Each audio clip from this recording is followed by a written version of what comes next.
I gave in to the masculine urge to create an underground emergency survival shelter so that in the event of a tornado, I can get my family down here, and then while they yell and scream at me to hurry up and get in, Drew, I can just hold out my hand, stand at the hatch, shake my head no, tell them I love them, and get ripped away into a legendary EF5.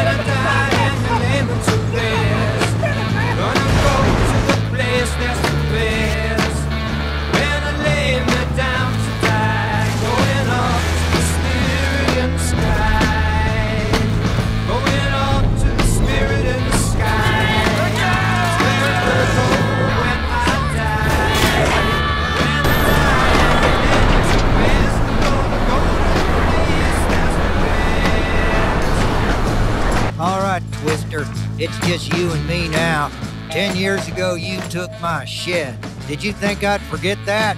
Okay, I know that's extreme, but let's be honest, that is a top 10 death for pretty much all men. Okay, but for real, this past storm season here in Tennessee was pretty brutal. My family ended up spending about 3 to 4 total days across the entire season down here in this basement, but it did not look like this. It was absolutely disgusting. It was wet. There was mud and dirt everywhere. It was awful. So now that it's the off season, I decided to renovate it, update it a little bit, and today I'm gonna show you exactly what I did to this place. But the fact is not lost on me that 99.9% of people here in America do not have access to a basement. They live in an apartment or they live in a one-story home. And so we're also gonna cover some essentials that you should have on hand if you live in a house or an apartment and don't have access to a basement, and also how you can find community shelters around you that you probably don't even know are there, and what you can expect if you go to them. We're gonna tour one. But the most important part of this video is the planning. I'm gonna show you guys how we plan for storm season and how you can replicate that for yourself and wherever you live and whatever disaster may come your way, whether it's hurricanes or floods. You can take our contingency plan and apply it to yourself. So if you don't care anything at all about seeing how we've decked this bunker out, you can check out the chapters that we put in here and skip right to the planning part. But I think you're gonna wanna stick around and see what we've done to the place. This is the moment I've been waiting for. I never sinned. I got a friend in Jesus. Now, a little bit of background, my name is Drew and I am not a storm chaser, although it does seem that throughout my life, storms have been Drew chasers. I grew up in Western Kentucky where tornadoes were a very normal thing. Every single year we got hit by something. The house I grew up in is considered a basement house. In other words, it's a house that is built into the side of a hill or a cliff. You can literally walk to the back of the house and step right onto the roof as if you were just walking normally. So during tornado season, we would just go to the back of the house because it was technically underground, and that's where we would ride out the storms. But it was not an uncommon occurrence for me to wake up in the morning as a kid and hear from my parents that someone down the road or someone in the community had got hit very, very hard or potentially lost everything. One of my earliest memories is a very visceral memory is whenever I was a kid, I woke up, my parents told me that the farm down the road got absolutely demolished. It was a house, multiple silos, a barn, absolutely destroyed. And we just drove a mile down the road and helped them clean up for the day. And I will never forget seeing a piece of sheet metal that was wrapped around a telephone pole like it lost a massive game of tetherball with a, with a sky serpent. So disastrous tornadoes and storms have just been a normal thing for me my whole life. They don't bother me. They don't scare me. I look at them just like I look at the heat of the summer or the cold of the winter. They're just a force to be reckoned with and to respect and just to know how to deal with. But my wife and kids are not used to them. They absolutely terrify them. And so part of this renovation was to calm their nerves, calm their fears, and just do a better job of not dismissing those fears, even though, I don't share them, but to give them a place to feel safe, because let's be real, that is important. After all, everywhere that I've ever lived, tornadoes have narrowly missed me. So, if you grew up watching the Final Destination movies, that in my head, I'm just like, just a matter of time. So I built this place out. Guys, real quick thank you to some of our sponsors for this channel. No, Makita is not one of them, really sucks. But we do have some other cool ones, and they also have some discounts for you guys in the description if you are looking for products like theirs. The first one being Wetworks. Wetworks has been our nylon manufacturer kind of go-to for the past little bit, and I love their stuff. This time of the year I've been using their summer combat hoodie quite a bit, both the tan one and the multicam one, just to stay cool out in the field and also, have a little bit of camouflage. So check them out. Also Silent. Silent makes premium, pretty much the best in the world in my opinion, Faraday bags and dry bags. We use them for so much of our electronic equipment to protect it, from generators to night vision to radios to phones. It helps protect your data and your privacy, and at the same time protects them electronically, if you want to call them that. So if you're in the market for something like that to protect your electronics, please check out Silent. And also Avon protection. I wore an Avon miter mask the entire time I was down here cleaning this place, and it was an absolute lifesaver for my lungs. I didn't have to breathe in a bunch of nasty stuff. And if you're looking for super high quality gas masks or half-face respirators, they're the way to go. We've done a full video on how to appropriately use a gas mask, what it does and doesn't do. Can you wear it with a beard or not? Check that out. And if you're in the market for a gas mask based on where you live and the industries around you, hit up Avon Protection. All right. Back to the show. Now I had a few prerequisites whenever it came to building this thing out. Number one, this place needed to be clean, it needed to be comfortable, and it needed to be extra safe for my family. It also needed to be able to fit more than one family, just in case the neighbors come over and they want to use it, because you know they don't have a basement, so I wanted to make sure that it was available to them. And because storm season is only about 4 months around here, I wanted the space to be available and useful throughout the entire year. And so I've also put some things in here to store different kinds of survival goods like food, extra water, that sort of stuff. We're going to get into all of that, but just be aware that not absolutely everything in here is storm survival specific, because I wanted to build this space out to be more than just that and be useful year round. Now, when I first got started, I had to clean this place. It was absolutely disgusting. This house was built in the late 1800s, and this basement as well. And so you can imagine it's probably had never been cleaned before. So it was full of disgusting stuff, mud, dust, all over the walls, all over the floors, every kind of critter that you can imagine, like salamanders, frogs, spiders, snakes. In fact, I just caught a snake last week in here. It was gross. And so I had to do a lot of work, 2 days straight of work just to prep this place and to clean it. First thing I did was I swept all the floors, got all the dirt to the edges, used a dry vac to suck it all up. I collected about five gallon drums of just dust and dirt. And then from there, I went ahead and I pressure washed everything. So I pressure washed the walls, pressure washed the floors, got all the mud towards the entrance, and then I had to suck all of that mud and grime and water out of here. It was over 10 5-gallon pails of water that I got out of here. Had to let it dry out for a couple days, use a dehumidifier to help with that. Then there were also lots of leaks. I had a major leak on the stairs, so every time it rained, it would actually start to flood in here. And actually during the last storm season, we had a massive tarp down on here so that the kids weren't just having to like wallow around in like grime and dirt. I also didn't have any beds down here, so we're having to sleep in sleeping bags on the floor, on the muddy floor. So it was a total disaster. So I had to seal up the leaks in the stairs, seal up a couple of leaks around here. Also, there were critters getting in, and I'm not talking about insects. I'm talking about actual like rodents. So we have a serious groundhog problem around here. That's what you get when you grow a garden. All of a sudden, the groundhogs come out of nowhere. So I've been in a massive battle with groundhogs for the past 2 years, and considering that like I'm not always at the house every single day to pick them off or to snipe them when I'm looking out the windows, I had to use trapping methods. So I got a trap, and this window right here, you can't see it from inside here, but groundhogs, armadillos, skunks, you name it, they're burrowing down in here, coming up underneath the crawl space, and they had busted out that grate and were coming down in here, and the place was just disgusting. It smelled like skunk half the time. It was awful. So I caught 6 groundhogs, 1 mama, 5 babies, caught 1 skunk. That was a nightmare. Armadillos, to me, kill on sight. They don't belong here. This is not Red Dead Redemption. This is not Texas. Like, I don't want them here. But once I solved the groundhog problem, once I solved the skunk and the rodent infestation, sealed that up a lot better, cleaned out a little bit of the crawl space and put up a new barrier there, we finally solved the rodent issue. So not only does that make this shelter viable, but I don't have to like have a war every time I want to have any sort of yield on my garden whatsoever. Also had to clear out some irrigation channels. I guess whenever they built this back in the day, they knew it was gonna leak, so they created some like little trenches on the side of the walkway down here to collect some of the water, which was actually pretty smart. And so I had to dig all that out, get it cleaned out to where if we do have a leak, then at least it gets caught by the little irrigation channels and I can just pump it out straight from there. And then finally, we had an exterminator come down here and absolutely destroyed all the bugs down here, but they do tend to come back after a while, so I will regularly spray down here with just some off-the-shelf stuff. But with all that being said, I got everything cleared out, I got everything cleaned up, and I got a clean blank slate.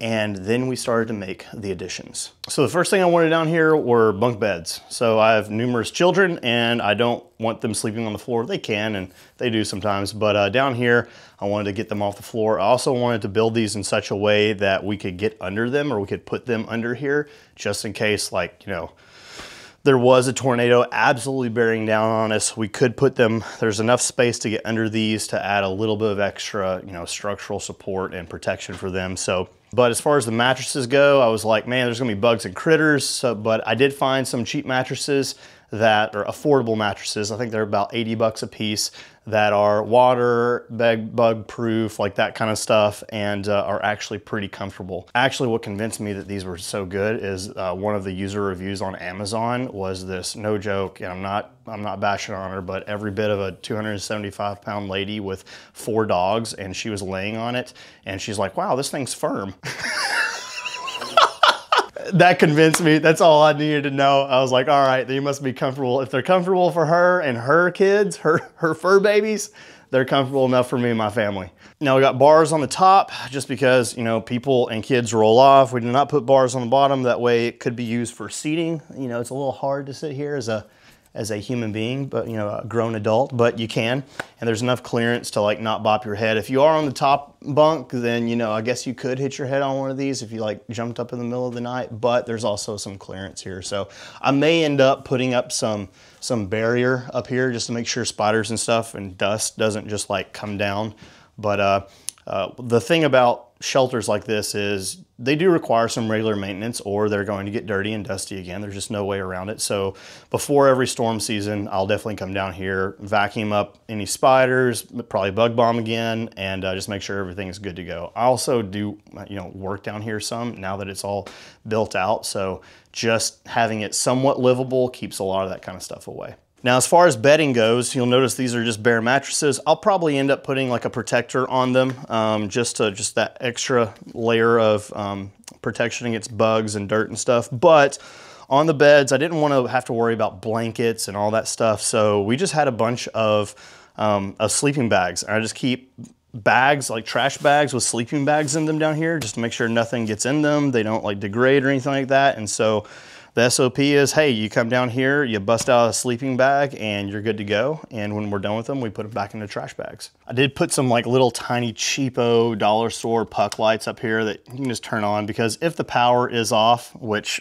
is a regular occurrence, there doesn't even need to be any like sort of storm or issue around here for that. Last week, there were 2 days last week where we had no power each day for about 4 to 5 hours. No reason why, no explanation. It just happens when you live out in the middle of nowhere.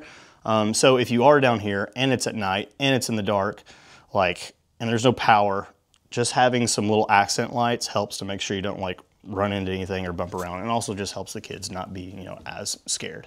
I wanted to make sure this place wasn't just safe for them, but also fun. That's a really important thing when you're dealing with kids, is that I wanted this to be an area where they're eager to go to, so that when we have to come here, it's not, you know, hurting cats. And if you have multiple kids, you know, getting them out the door to do anything, even the things that they want, can be an absolute horrific nightmare. So I wanted to make this place cool, something that they wanted to go to, and currently the kids love coming down here, and I actually have to tell them no, because I want to keep that, like, you know, that enthusiasm alive, like it's a special treat to get to come down here. Next, I wanted a workbench. I wanted something that I could put supplies on and I could also work at, because again, you know, I want it to be usable year round. And so Kutch also built out this awesome little workbench with some plywood and some 4x4s and 2x4s, and it's working out pretty well. Here's what I got on it. Crowbar. Crowbars are always useful just in case something horrible did happen and there was a tornado and we have rubble out there and can't get back out of the hatch, it's like, hey, having tools like that can help. Also have extra headlamps, and these are not fancy ones. These are cheap ones from Walmart, little energizers. It's like a 2-pack for like 15 bucks or something like that. And then just, I've accumulated all sorts of like weird, you know, lanterns and lights. You know, you get these from like your, you know, from people for Christmas, just randomly over the years. I know you all know what I'm talking about, and I love them. Like, there's no dude that doesn't like getting a flashlight or a lantern. No matter how crappy the quality is, it doesn't matter. Like, I just want them. I found myself just like staring into the abyss of the wall of flashlights at like REI and Walmart, and it's just, it's a thing, man. It's a dude thing. Also got some extra tape. Over here I've got some extra, so we've got some comm stuff here. We've got radios, extra like simple baofangs. Also have the information for like different frequencies and different channels to hop onto. Got a simple NOAA weather storm radio, which helps us tune in to the emergency, you know, frequencies and stations, and then a nice supply of battery banks that I pretty much always keep topped off. These will kind of change out as I'm using them for things, because these two go with me a lot of places, especially if I'm using the Starlink, and then just a simple little power strip that is routed up to the power cable. I also have some extra antennas for the radios, and I just use these old Trigicon and like optics boxes. They're not really good for anything after you take anything out of them. So in here I have like grid-based pocket, an extra flashlight, an extra battery bank in there, and I did put the, this is the grid-based base station. It's just a small computer built around a Raspberry Pi, and I can do different things with it. It's got different dongles, so I can throw a GPS dongle on here. I can attach an antenna and stuff to it, and this is just a nice little like off-grid internet that I can do stuff with. And it's also, you know, there's some games on there, so technically I could entertain the kids, but I've got some things down here to entertain the kids, and we'll talk about that later. And then just basic mapping stuff. I've got extra whistles, because again, if we were absolutely trapped under here, having to yell for any period of time is just a terrible idea. And it's not very effective. So extra whistles. And you can't see this, but on this map, I do have different plots tacked out along with contact information of the people or the places that we could go to. So again, I have that blocked out because I don't want you all to know what my neighbor's phone number is, or the guy down the road, or the storm shelter that we might need to call to get an access code to. But having some sort of map that, you know, if I was away out of town and my wife needed to just go somewhere or check on the neighbors, all that information is there available for her. I've also got a couple of extra phones. These phones are on a different provider than my normal one. So I have, I'm on AT&T. These are Verizon based. So that's a pretty common occurrence. There was an ice storm through here about 15 years ago, and all of AT&T was down, but Verizon worked great. And so just having different providers can help a lot. And those are all like pay per use. So I don't get charged every single month. It's got the information for how to activate it and all that stuff. It's good to go. And water. I do keep a lot of water out here. Not a ton, not as much as I keep up in the garage at the house. I think we have about 450, 500 extra gallons of clean, ready to drink, step off water for any kind of water issue that we have around here. But I did go ahead and get some pre-treated and stabilized water. There's 3.5 gallons here. There's 5 gallons down here, 1 gallon. And then we also have the Berkey as an extra filtration method if we do need to add in more water. One of the things I'm wanting to do is get the dehumidifier rigged up to feed the water into a pouch that I can then put into the Berkey, or I can filter in some way, because, you know, just not that I'll ever have to do that, but it would just be cool to like practice and do. A couple of other things, a decent set of work gloves. These are just cheap mechanics. I think they're like 20 bucks, and they're great. Treat your leather gloves. They last a lot longer, and they're, you know, they're grippier. They're nicer to use. Also, on all these water pails or these water jugs, I just ordered some taps, basically little spigots, and just drilled holes so that both this one and this 5 gallon one down here are much easier to use. and you can quickly access the water, so, and you don't waste any. Now down here, I do keep an old Coleman lantern. I've used this for a very, very long time. I will say, in closed spaces like this, be very careful about any sort of fuel you burn, because the fumes can build up. It's not a great thing. But these windows up here, you can just push them out only from the inside. And so if we need a little bit of airflow, we could absolutely get it, and use sparingly. It's not a problem. So also keep the Jackery battery bank down here. This will power a lot of stuff for a very long time, because nothing that we're talking about down here draws very much power at all. Even the emergency lights that I installed, like if we need to recharge one at a time or something like that, it would not be a problem. It would not be a massive drain on the battery. So I'll keep this down here. I'll pull it out to use it for certain things, but it pretty much just lives down here. If you're new to this channel, you probably haven't seen this, but for those of you OGs, you've seen us use this a lot. This is a giant Faraday and dry bag, and this is what we keep our Jackery in, just to protect it from anything that could happen to it, because batteries, generators, all that stuff, super valuable resource. So these are made by Silent. We're big fans of them. They're big fans of us. They support us a lot, and so yeah, we love their stuff. It's top tier as far as Faraday and dry bags are concerned. But keep the Jackery down there, some extra cables, and this thing pretty much just stays topped off all the time. So yeah, it's great. It works wonderful. You don't have to use Jackery. There's plenty of other brands, but yeah, having some massive energy source, because usually the power is out when you're down here, huge plus.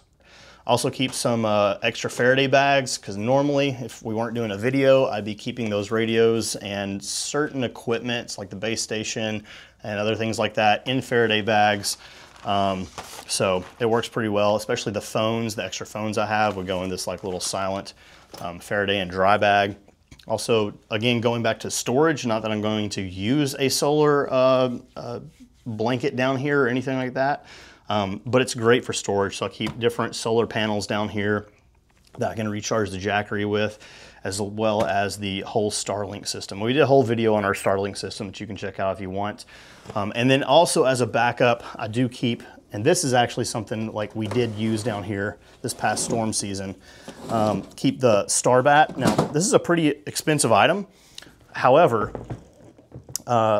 it's great because yes, this is built for powering a Starlink in the field for over 24 hours. You can just put the Starlink Mini in here and turn it on and it's good to go, but I can also charge other devices off of this. So before I broke into the Jackery, I would probably just charge my laptop, charge phones, charge radios. I can do it all off this little thing and it lasts forever. It is heavy as sin, but it certainly comes in handy. And then I also keep a little camp stove down here. You've probably seen this on our videos before, especially when I was doing the 30-day food ration challenge. Gosh, that sucked. But again, when it comes to burning anything or using butane or propane or any of those like little Coleman fuel things, be very careful. Like if I would probably pop open the windows, I wouldn't be concerned just cooking one meal on it down here. But if I'm having to cook numerous things, then yeah, like it could be a factor. So just popping open the windows, making sure we get some good airflow. This goes into the whole food situation, which I will show you here in a minute. Also batteries, especially for like the headlamps and stuff. Like, man, this was one of the coolest Christmas gifts I ever got. And it's just, I think it's called a battery daddy or a battery zaddy or something. I don't know, but it just has a ton of all the batteries that I need. I'll pull off this thing throughout the year, but usually about once a year, I restock this thing, just fill it back up with batteries, and we never run out. So it's just super handy. It's such a dad thing, but yeah, I love it. It's probably my favorite thing down here, to be honest. All right, so the storage rack. This is where I keep a lot of the goods that we can use while we're down here, but also that we can pull from year-round, you know, upstairs if we need to. I do keep a bunch of, you know, Ready Hour food supply.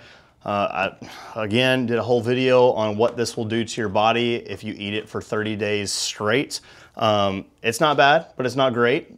It just is what it is. It's still sustenance, it's still food, and you can use that to supplement other meals and make your really good food go a little bit further. So keep a bunch of those buckets up here. Also keep 3 buckets full of MREs. We use a lot of MREs when we're out in the field, you know, doing dirty civilian stuff. But also we did bust these out and actually eat some of them, especially like, you know, some of the snacks in there. My kids loved when we had to come down here during this past storm season. And I would say, you know, there was probably like one day where it was 24 hours straight, a little bit more, where the family was down here the whole time.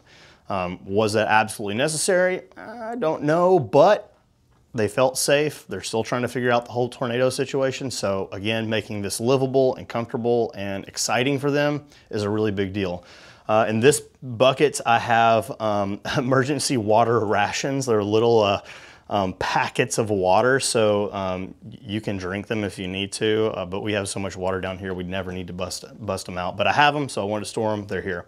Also keep some canned goods, especially canned goods that my kids like, you know, mini ABC 1-2-3s with meatballs and stuff like that, and then some soups and things, and of course, you know, different kinds of baked beans. My supply of canned goods looks very low because most of them are still upstairs, but I do keep them down here. Also have some extra Coleman fuel, and then I have candles. Burning a candle in here, I'm not super concerned about. It's not like, you know, cooking food. And so I have a couple of different candles, but dude, I saw this one. I was at Dollar Tree and I saw this, and I don't even know what these are called. But I was like, dude, it has Jesus on it. Like, listen, man, I'm gonna light, the first candle I'm lighting up, if I have to, is gonna be this bad boy. So I don't know. I think, don't Catholics use this for something? Are you Catholic? I'm not Catholic. Oh. Yeah. What do they use these for? You'll have to ask my wife. I'm probably, oh, dude, Catholics are probably gonna be really mad at me. It's a candle, it has Jesus on it. Like, my kids are gonna love that. It's gonna make them feel safe. I also keep a small little hygiene kit here. Again, just using these old EOTech boxes. Just got toothbrushes for the girls, for the kids, toothbrush for me and my wife, toothpaste, deodorant, just quick access, easy to use. We'll probably never have to use that, but we have it. And then a small boo-boo kit. I have a lot of med stuff that I store down here, but this one's just like Band-Aids, some Tylenol, Excedrin migraine, some triple antibiotic ointment, and then some like allergy stuff. Again, just quick access, easy to get to. You don't have to like, you know, sort through a bunch of like tourniquets and chest seals to get to it. It's just nice, easy access. And I don't know about you guys, but for me and my kids, it's like, you know, they could like bump into a wall. There's no blood, there's no scrape, there's literally nothing. And, you know, the 2-year-old is like needing a Band-Aid. So it's just, kids love Band-Aids even if they don't need them. It's just, it goes to making this place cool and for them. So also keep the AR1 down here because I did use this to pump some water out. I also have a sump pump. So if I need to, like if it really does get bad, which again, I sealed up all the water leaks, so I don't anticipate having to use that, but I can if the water gets, you know, I think that's like if it gets up to like a centimeter deep, I can start to pump out water. And I just routed the water cable, or the water hoses through those windows and pumped out the water that way. In fact, whenever I was sucking out a ton of the water with the wet vac, it was just a pain to have to pack up 5 gallons of water up these stairs, try not to hit my head getting out of here. And so I just made it simple. I dropped the AR1 down into that, and I just started like pumping water straight out of the windows. It just made the cleaning process super efficient. So if water did become an issue in here, I can pump it out pretty quickly. Super important. Keep a couple of extra water pails down here, which I don't have filled because it would probably just go bad. But it is down here just in case. These are my tools, some of them. I don't know why they're down here, probably because I forgot to clean up before Chad came over and we started filming. Oh, and a random ACOG. Yeah, I don't know. I guess I can use this for spotting because I did have to clean those windows up there, and I can see super far. I could even take shots super far. I don't know when I'd ever have to do that. Probably never, but it's cool. And this right here, this carries like a lot of medical equipment. So, you know, I've got stuff down here for like, got some Narcan. Not that I'm ever gonna need to use Narcan in the basement, but just extra supplies. I'll pull from this throughout the year as I need to reload some medical supplies. Got some ACE bandages down there. We've got some compressed gauze. and some nasal pharyngeal stuff. And then this one is just a massive dump that goes all the way down past all this. And I just keep like, you know, extra hydrocortisone cream, extra medicine, things like that.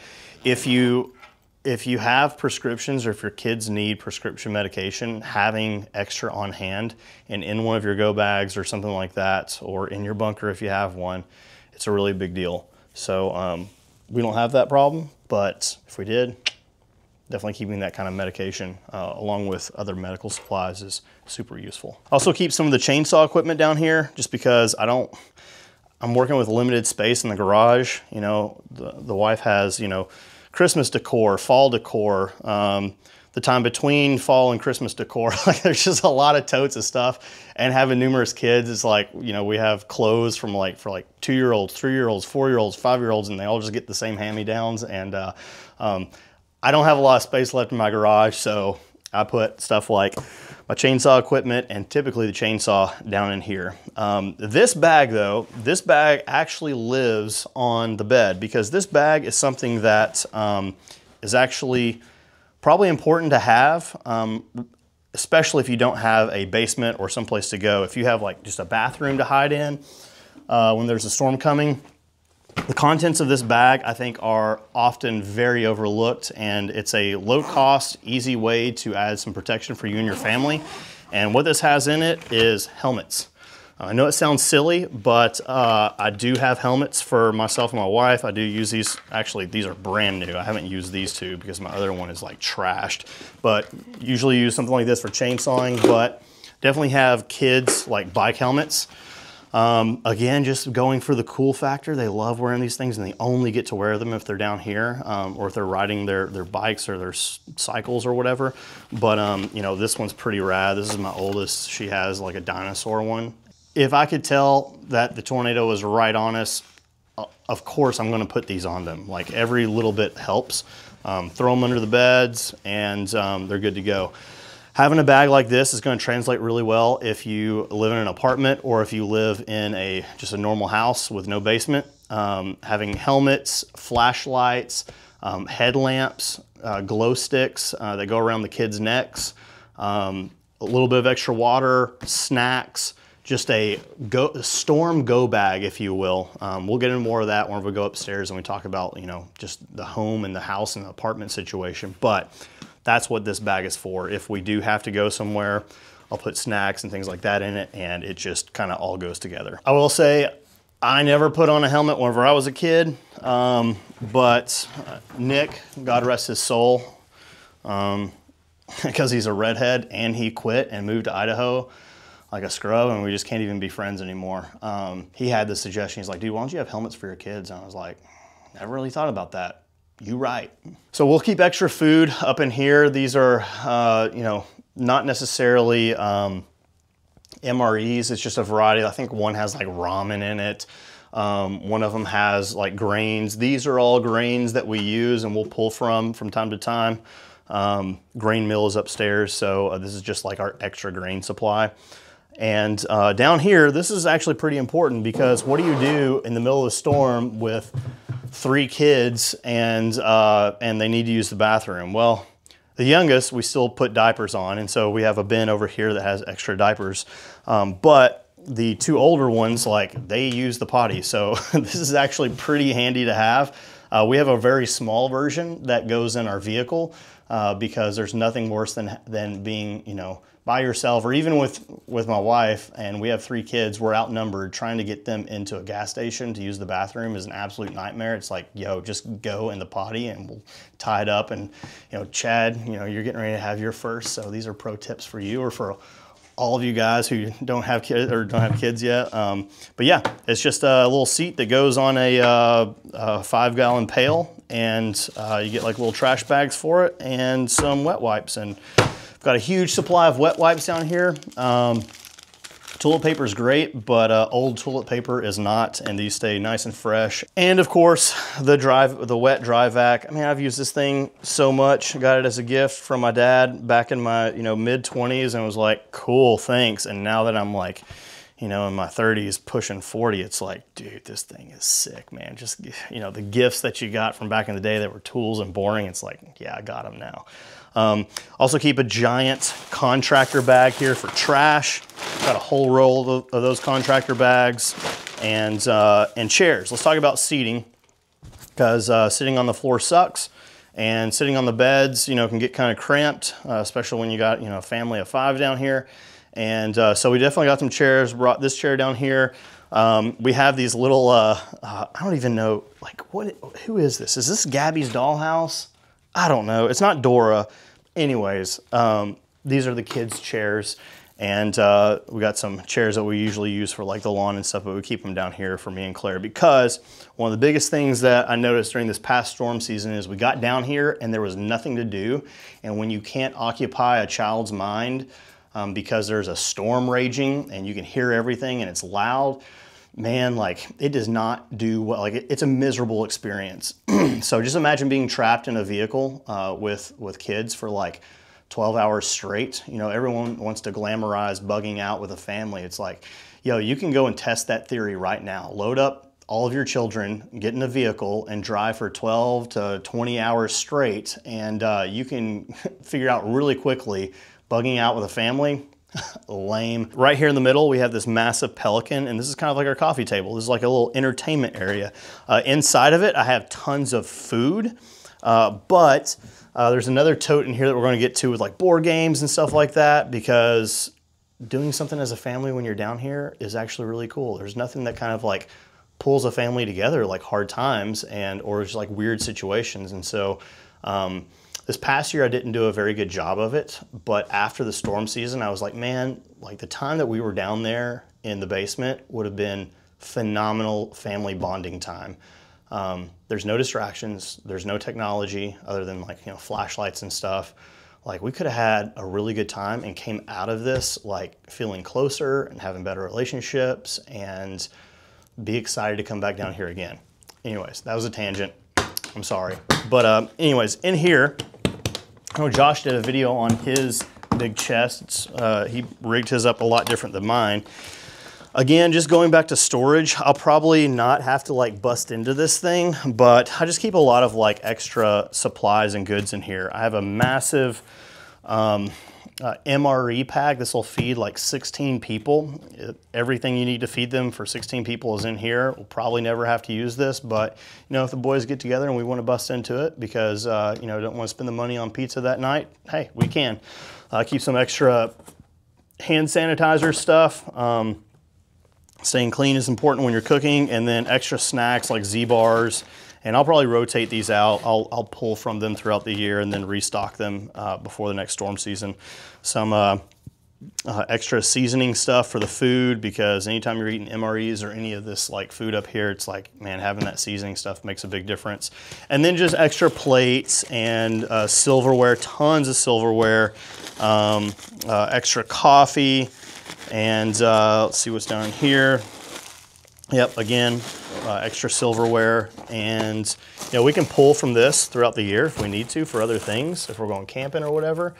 I do keep a couple of extra candles with a lighter, and then extra wet wipes in here, just in case I failed to clean down here and it is like super dusty. I know this past season, because it was not cleaned, we all had like, you know, just sore throats, rough throats after we were down here for numerous days. And so just having some face masks, ones that are like sized for kids, can help. Not a big face mask guy, you'd know that if you followed me on Instagram during COVID, but for particulates, it helps a lot. Whenever I was down here cleaning this whole thing, I used a beefier Avon miter mask because my respiratory issues would have been out of this world had I not worn it. So that's this case, that's what I keep in it. We've got a couple of other supplies over here under the bunk beds. So all these are labeled just like all of the totes up there are labeled, well, most of them. And this one says fun. So this one has a lot of stuff in it. And you can just fill these things out with stuff from the Dollar Tree, man. Like, don't go expensive, or just get stuff from like a thrift store or something. Like, I've got, you know, crayons, a set for each of the kids, because, you know, if they have to share, it's like, oh my gosh. like anytime they have to share crayons or anything like that, I feel like that picture of Ben Affleck, whenever he's just like standing on the street corner smoking a cigarette, just looking like, ugh, that's how I feel. So I'm just trying to mitigate that within myself as much as possible. Different coloring books. We got some Baby Shark. We got some Gabby's Dollhouse. We've got some Frozen. And then for my wife, you know, she doesn't know this yet, and she probably won't watch this video because she just probably won't. She'll probably skip over this one, but I've got a Taylor Swift word search. I cannot stand Taylor Swift. I like her music. Dude, it's Taylor Swift. Like, she's just, like, no. But even if my wife doesn't use that, it'll get a good laugh out of it or so. Again, extra coloring books. We've got pets. We've got some random thing with pirates. We've got Mickey's Clubhouse. We've got some superhero stuff. And then we have board games. So Candyland, Sequence, which is one of my favorite games of all time. We've got this little, I think this was, what's the game? Is it Sorry, where you pop the thing? I can't remember. Or Trouble. It's basically like a little kid's version of that, and this will keep them entertained for hours, and it makes noises, which is great. If you're looking for something that is like instantly, like you don't have space for board games, if you're in a closet or something like that, and you're trying to ride out a storm, little things like this, Bop It, like, and these like little like punch things, like, oh, for kids, man, this is amazing. It keeps them entertained forever. They don't mind taking turns because it's fun. And then we've got Watch Your Mouth, we've got a little stacking game, and then we keep a couple of extra treats. I don't normally feed my kids this, but again, this is a special occasion. I want to make it interesting for them. So, gummy bears, Sour Patch Kids. Speaking of gummy bears, don't ever get the sugar-free Haribo's because they will induce horrific diarrhea. Ask me how I know. Next, we have clothes. So I've got an extra pair of boots in here for me. And then backpacks for each of the kids that have extra like clothes and underwear and you know, pajamas, whatever it is. It might seem excessive, but again, I'm trying to make this as much like their normal life as possible. So yeah, it's helpful to have. This is just a general supply bin, like just extra stuff. So, you know, extra bowls. I have extra trash bags, extra wipes, extra extension cables, particulate filters, and a tarp in here and extra light bulbs. This is just kind of stuff that it's nice to have. We'll probably pull from this throughout the year for stuff upstairs if we need to, but it just lives down here. It's good to go. And then over here, I just keep an empty tote for now. Oh, there's a frog on here. Hey, what up, buddy? Oh. Oh. He's gonna get in that trap, that poor guy. Oh no, I gotta catch him. Where'd he go? Hold on. Oh my God, he's fast. Nobody move. Oh, dude, the frog situation. It's probably because I left that door open all day yesterday. If there's a frog down in here, like, that's pure entertainment for my kids for like hours until they accidentally kill it.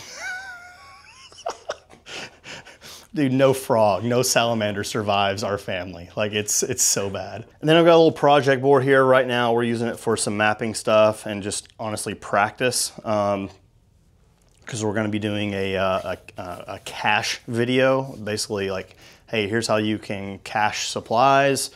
Here's good ideas on where to put them. Here's different ways to do it. Here's how you track where they're at. Here's how you share where they're at with certain people. So we're just working on that project right now, but just having like a little project board, it's kind of cool.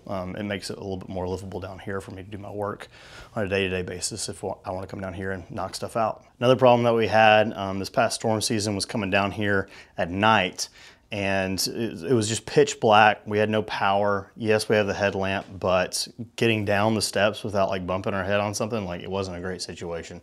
So I did install a couple of cheap emergency lights, essentially. So they're motion activated. They don't stay on all the time. This one I can actually keep turned on all the time if I wanted to. But that's great for there. Also added a couple underneath here. So, you know, just little magnetized things. Nothing super fancy. They're all cheap. They're not gonna last forever, and they're not gonna stay charged for a long time. But, you know, I'm not coming down here doing this very often. But again, if we were down here and it was pitch black, it'd be nice to have some accent lights. Then coming back over here, this I actually need to clean out a little bit more because we've got some, you know, dirt dauber nests and stuff like that, but I'll wipe all that out. Probably need to vacuum up some of these spiders, but also put like little lights up here and then there at the doorway so that when that hatch comes open, we can see the steps. Because honestly, getting down here is the most dangerous part. You can see my, you know, my amateur job of having to seal up a couple of leaks. But you know what? It doesn't look pretty, but it absolutely works. So this was the one that it was actually leaking from. And the way that I found this was, I actually waited for a very dry day. I took the water hose and I turned it on and I just let it sit there and just, you know, leak water into the ground. And then I found where it was coming out from. So sealed all that up and a couple of others just in case, you know, path of least resistance kind of thing, and it works. All right, so that's the bunker. Feel free to shoot some questions in the comments, or if you have better ideas on, or some awesome ideas on what to do down here or better ways of doing things, leave it in the comments section. But let's go upstairs and talk about the plan for if you don't have a basement and you live in an apartment or a house. We'll go over some basic stuff like, hey, this is a good room, this is a bad room, and then a pack to like keep with you if you have to. If you live in a house or an apartment, there's a couple considerations. If you're an adult, you probably already know all this stuff, but there's a lot of youngsters that watch our channel. And so I'm gonna say this information for them and for a good refresher for all of us. And that is what rooms are good and which ones are not. We're gonna breeze through this pretty quickly, but if you're in a house or if you're in an apartment, there's a couple of rules in terms of what works best in order to protect yourself from a storm. Again, this will be dependent on, you know, is it a hurricane, is it a flood, like what is it? We're just going to talk about tornadoes. So one thing you don't want to do is be in a big open room with a vaulted ceiling or with a high ceiling. High ceilings, no go, stay out of those. You also don't want, if you can avoid it, stay away from exterior walls. So obviously this room, terrible place to hang out or to shelter if you're in a tornado. It's got the high ceilings. It's exterior walls. It's also covered with windows. You want to stay away from windows because broken glass plus wind equals not a great day. So this is actually a pretty awful place to be if there was a tornado. If we go over here to this bathroom, you would think at first glance this bathroom maybe a good situation. Not big, huge window, exterior wall. Technically the shower wouldn't be bad. Not a horrible room, not a great room. Let's go see if we can find something closer to the core of the house. Garages, huge no-go. Garage doors are basically just like thin sheet metal. Those things rip out like crazy. This is the closet space. If you have a closet, that's typically gonna be the best place to go. Right now, our closet is an absolute disaster. I take it back. My wife does a great job at organizing the house. We're just getting ready for vacation and things are everywhere. But this is a pretty decent sized closet. Most people don't have closets this large, but a closet is a great option. I will say, as you're rolling into storm season, go ahead and be thinking through, all right, I need to reorganize the closet, maybe get rid of some things, maybe like, you know, spruce it up a bit because it may need to fit me and, you know, my wife and a couple of our kids. And so in this closet, this would be a great place to keep that bag that has like helmets, headlamps, and a couple of other supplies, right? We could clean this out, put the backpack or the duffel up here, and it just always lives here. Everyone knows it's where it's always at. So if we need to come into this room, close the door behind us. This is great because it's in the middle of the house. It's not a super high ceiling. You've got a lot of structure around you. It's not an exterior wall. You're gonna be very, very safe. This is the least likely place where you're gonna get like demolished and sucked out or stuff is gonna crash on you. So prepping this would be, for storm season would be a little bit better. I will say that we had my wife and 3 kids in here and we had not cleaned it beforehand. So it was a, it was a tight fit. It was not enjoyable. And we also had one of our old baby mattresses that we don't use anymore. And we pulled the mattress in here and just kind of like put it up over us. So, or they put it up over them. So that was a pretty good solution. Like kids mattresses work really well for that. But yeah, just prepping the room as you head into storm season is just, you know, it's the way to go. If you are in an apartment, because I've lived in apartments many times in my life, and Top floor apartments really, really suck, but that's kind of one of those situations where you don't really have any other options, or do you? That's why it's good to keep track of the weather and to know what's happening so you can plan ahead. And if your best option is on the 5th floor of an apartment and the storm is going to be coming through your area, your best option is probably not to hide in the closet. It's probably to leave town or go to a shelter. So let's go to a shelter right now. I'm going to show you what you can expect if you find a community shelter, how to find them, and some of the things that you can bring with you. All right, so this is an example of a community shelter. There's communities all across the United States that have structures like this. They're not all the same. There's not like a uniformity to them, but this is an example of one. And let's go inside and I can show you what you guys can kind of expect if you go to a place like this. All right, so come on in. So it's kind of a blank slate, right? Again, not all of these look exactly the same. But it's just a massive space to hide from storms, essentially. They're built pretty well, pretty robust. They typically have power, their own power and emergency lights. This one does have heating and air, so you can control that depending on the time of the year. It's got like thermostats, it has vents that you can open up and shut. And the lighting in these, or in this one, is automatic. So there is a light switch, but these will also just automatically kick on or turn off if no one is in here, so you can reserve power. I will say, if you're looking for one of these, contact your local emergency management agency. Every community has one, just about. So if there's a shelter nearby, you can find it. There's also certain apps where you can find these, and you can also visit EMA websites for your state or your area. The problem with those is a lot of times the maps, they won't populate where shelters are until it is storm season. So it's kind of hard to plan for that until, like, you know, the storms are upon you. So go ahead and make a phone call and just ask your local community or your local EMA, like, hey, do you have any storm shelters nearby? If so, where are they? So this one has a bathroom. It's a family restroom.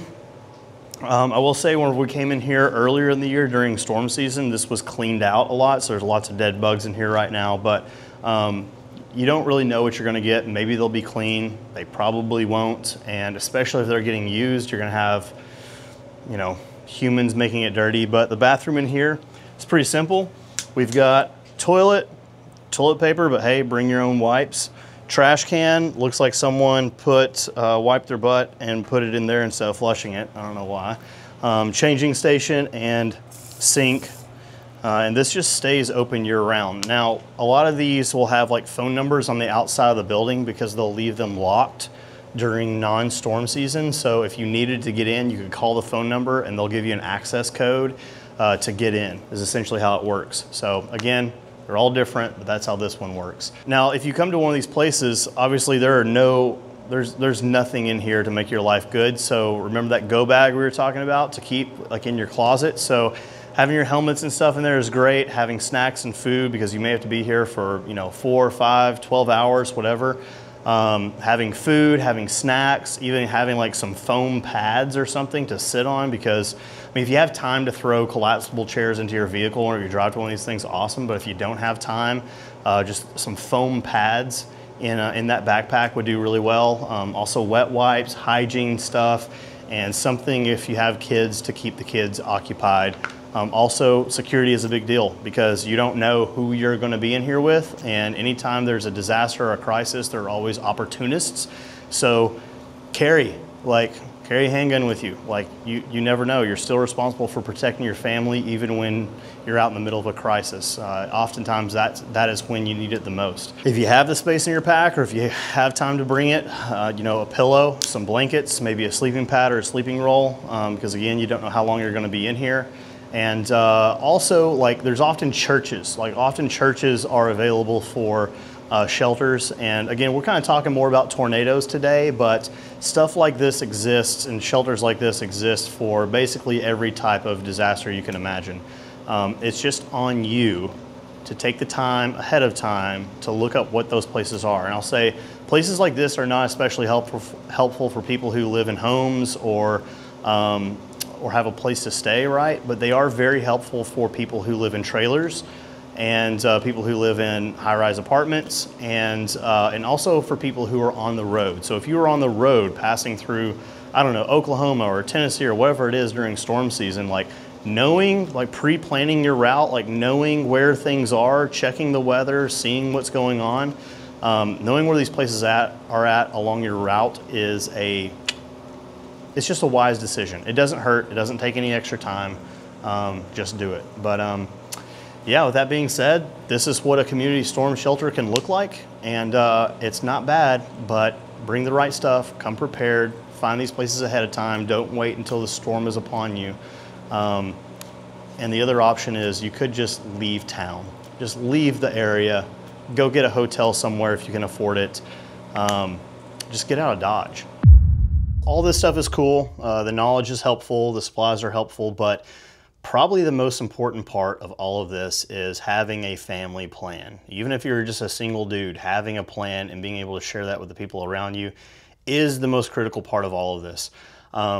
Regardless of whether you live in a house, an apartment, a trailer, or you have a basement like this, knowing what to do whenever things might start getting chaotic is important. One of our buddies over at Mad Gear Co., they make a little contingency planner thing. They sent this to us for free like a year and a half ago, and it wasn't until after storm season that I busted it out and started looking at it, because I know that like I had an idea. I knew exactly like step 1 to do this first, this second, this third. If this happens, if the watch turns into a warning, we do this. That was all in my head, but I hadn't communicated any of that to my family. Certainly not my wife. It's not like my kids would remember anyway, but I hadn't done any of that. And so it just made the whole process of getting everyone out the door down here, it made it very chaotic. And that's one of the last things you want whenever there might be a storm or a tornado bearing down on you, or hurricane, whatever your situation may be, flood.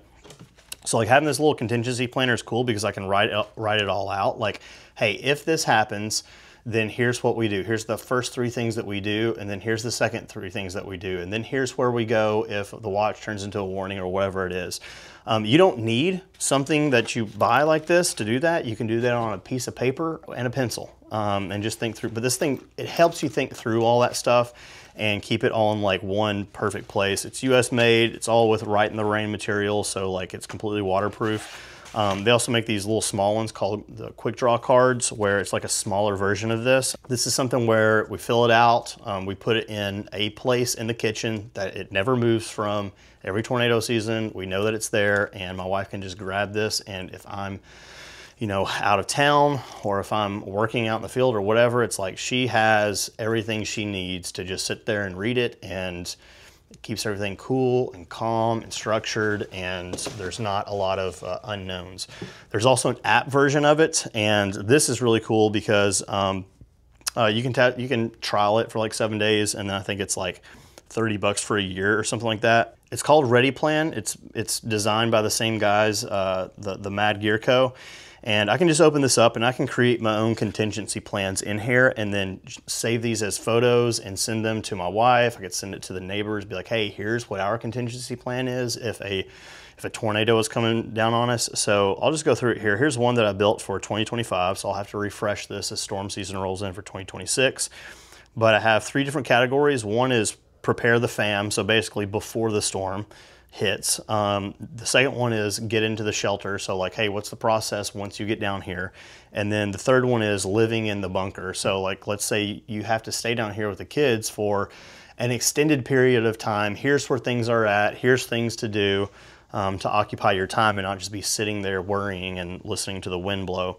When I click on the first one, it adds a checklist. It has a checklist here. You can customize all these. It also has templates in here, so if you don't even know where to start, it'll give you like a template that you can build off of. It also has an AI assistant, so if you're like, you can tell the AI assistant like, it's hurricane season and I don't know what I should have on hand, it'll spit it all out for you. So, but the first one, like again, my wife, if she looks at this picture on her phone, or we can print this out, item number 1, if we have power, start charging all your devices, because once the power goes out, like you're gonna wanna be able to still access what's going on with weather updates, with live radar, with certain YouTube channels like Ryan Hall, who does a great job of of giving live updates on major storms in the United States, especially in this area. If no power, start using a battery bank from the office side desk. So I put in there, hey, here is where there will always be a battery bank. First things first, as soon as you know a storm is coming, no matter how good or bad it may be, start charging up all of your stuff.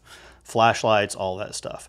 Item number 2, if there are no power, or if there's no cell service, you can use the StarBat and the Starlink on the back deck. The back deck, I know, is a perfect place to set up the Starlink to start getting data. So just in case cell towers are down, you know, you can go ahead and start doing that, which that's actually pretty handy during winter season. Like it's during the winter, during the snowstorms, it's not uncommon for all data, all cell stuff to just be non-existent around here. Item number 3, check your live radar app and check the Ryan Hollyall YouTube channel. So basically when you're waiting for the storm to develop, as it's developing, be monitoring those 2 things. Item number 4, communicate with parents and neighbors. Text our neighbors, see how they're doing, what they're thinking, what they're seeing, what their plan is, and then just communicate with her parents, you know, my in-laws. My parents, like, you know, they're used to it, so I don't worry about them too much. Item number 5, get backpacks ready. So while you're waiting, get the backpacks ready. They're kept in the top of the closet. Put a headlamp around your neck, just let it dangle there just in case the power goes out. Put glow stick necklaces on each kid. Kids love glow sticks, so it's like if you don't play the glow sticks all the time, they know that, oh, storm season, like, oh yeah, I get to wear a glow stick. So you can get those from Dollar Tree, Dollar General. It's just a good way to keep an eye on where your kids are when it's pitch black. And then put shoes on everyone. Yes, in the house. That is one of the worst things is when you're trying to like rush out the door, or even if you're just in a house or an apartment and you're trying to get into a closet, if you do get hit with a tornado, not having shoes on, if you survive it, absolutely sucks. So shoes on everyone, you're good to go. Item number 6, go outside and check the skies if it's daytime. If it's daytime, that's really good, especially where we're at, because we can see for hundreds of miles in every direction. Maybe not hundreds, but a very, very long way. Here's what you're looking for, this is to my wife. You're looking for green tinted storms. You're looking for large, low rotating cloud walls. So walls of clouds that look like they're rotating quickly into a direction. That's where tornadoes often start to form. You're looking for funnel clouds. So looks like a tornado. It's starting to form. If there's hail and heavy rain and it's followed by total calm, like, okay, that's not good. And you're also looking for tail clouds. These are like little narrow strips. They look like little roads of clouds that lead to a larger storm. Those are signs of tornadoes. Item number 7, if there are no visual signs of tornado, just wait for the watch to turn into a warning, okay? And if there are visual signs, do not wait for the watch to turn to a warning. Go ahead and come down here, because you're gonna be freaking out anyway. You might as well come down here and relax and feel safe and be safe. And at the end, move to bunker with backpacks. So that's just like the before the storm checklist. Once you get into the shelter, close the hatch behind you. Like, don't let it become a vacuum, right? Put the kids on the lower bunk bed. Use the helmets from the gray bag, which is on the bed, to put on them. Go ahead and check the radar and check your updates again. And if you're safe, get comfortable. Coach the kids on what to do. If you say code red, you can make it whatever you want, but like code red means get under the beds and ball up, right? Get in the safest spot that you possibly can and ball up. Put headlamps on each kid. You can swap out the glow sticks and you can drape them around their necks. If it's dark, turn on all the headlamps. Just leave them running. We've got plenty of batteries. They last for a long time. There are extra ones on the workbench, and there are small lights hanging from each bed, just reminding her where all the lights are. Get the sleeping bags out and ready. They're in the trash bags on the bed. Go ahead and get, sleeping arrangements set up. Occupy your time with something other than just like freaking out. And then number 9, continue to monitor the storm until the wind becomes very loud. If it gets very loud, or if you see on the radar that it is hitting you, like, hey, get under the beds. And the final one, living in the bunker. This one I have designed a little bit different. I talk about all the major items that are in here, where to find them, how to use them. Number 1, water. Use the blue water bin first. Cups are on the top of the Berkey. Backup water is in the green bin on the workbench shelf. And there are emergency water ration packs and the black 5-gallon pail on the storage rack. Food, snack bars are in the large black case. Canned goods. I just go through it all, and you guys can see this because we're overlaying this on the screen. Toilet situation, use the toilet, bottom shelf of storage rack, there are extra wipes, diapers, and trash bags in the supply totes. Hygiene, tell where that's at. I'll probably build this out more as time goes on, but I want to make sure that like my family has a step-by-step guide to remove the unknown, because the unknown is what creates fear, and it creates inefficiency and mistakes. So the more that I can mitigate the unknown for them, the better. And also, this is just a great year-round place to go to be safe, and so to know what's down here and where things are at. So it's not just all in my head. It's very important. Now, I didn't plan on this whole video just being one massive like dad advice dump, right? But I guess that's kind of what it turned into. The other critical component of all this is just running drills with your kids. It doesn't have to be very often, but you can make it fun. Like, all right, we're gonna pretend like there's a tornado coming, and then you just run through your whole process. Like, yeah, most people aren't gonna have a cool bunker to go down into, but like just practicing that stuff in a closet or in a bathroom or wherever it is for you, like that's important. Getting that process and getting that sequence in their heads to where, again, you're mitigating unknown is a really big deal. And I'll say the one thing that stopped me from being scared of tornadoes as a kid was, believe it or not, movies. I can attribute my my prayer life for like the first 10 years of my life to tornadoes, because I was always terrified I was gonna die. And I remember when the first Twister came out, and I wanted to watch it so bad. I don't know why I wanted to watch it, because tornadoes terrified me at the time. My parents went back and forth as to whether or not they should let me watch it, and they ultimately did. And I kid you not, after I watched that movie, I was never scared of tornadoes again. Now, I have a healthy respect for them, but I'm not scared of them. Like, it is its own thing. It is a force of nature. You cannot control it. But once you can identify it and define it and know what it's capable of, what it sounds like, what it looks like, here's our plan for it, it helps a lot. So maybe exposing your kids to movies like that, if they're appropriate, for me, it went a really long way.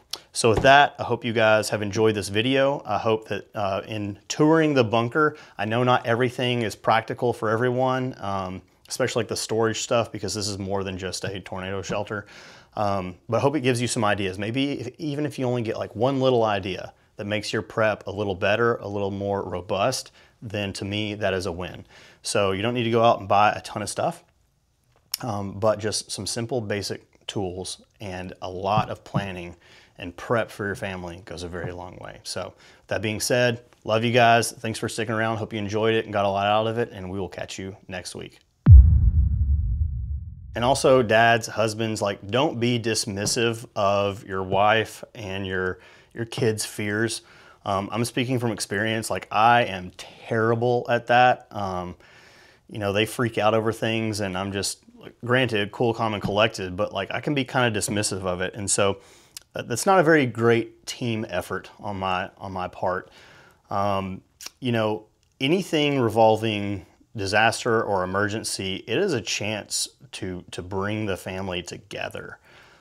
That is a big deal, and having a cohesive family unit whenever it comes to stuff like that in general is great, but especially when it comes to that stuff is so overlooked and underrated, and it's a chance for you to be, the man of your household.